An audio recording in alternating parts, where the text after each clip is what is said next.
ಸಂದರ್ಭ ಕನ್ನಡ ನ್ಯೂಸ್ ಅರ್ಪಿಸುವ ಎಲ್ಲೆಲ್ಲೂ ಸಂಗೀತವೇ.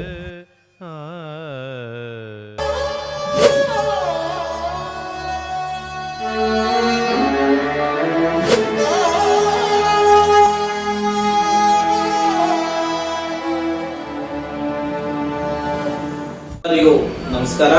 ನನ್ನ ಹೆಸರು ಚಿಕ್ಕಣ್ಣ ಡಿಪಿ, ಕಾವ್ಯನಾಮ ದಾಪೋಚಿ, ಲೇಖಕರು ಹಾಗೂ ಉಪನ್ಯಾಸಕರು, ಮಂಡ್ಯ ಜಿಲ್ಲೆ, ನಾಗಮಂಗಲ ತಾಲೂಕು, ಬಿಂಡಿಗನವಿಲೆ ಹೋಬಳಿ, ದಾಸರಹಳ್ಳಿ.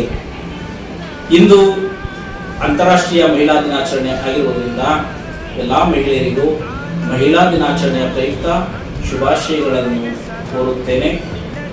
ಇಂದು ಮಹಾಶಿವರಾತ್ರಿ ಹಬ್ಬವೂ ಆಗಿರುವುದರಿಂದ ನಾಡಿನ ಸರ್ವರಿಗೂ ಶುಭಾಶಯಗಳನ್ನು ಕೋರುತ್ತೇನೆ. ಕೀರ್ತನೆ ಬೇಗಿರದ ನಡೆವ ದೈವವೇ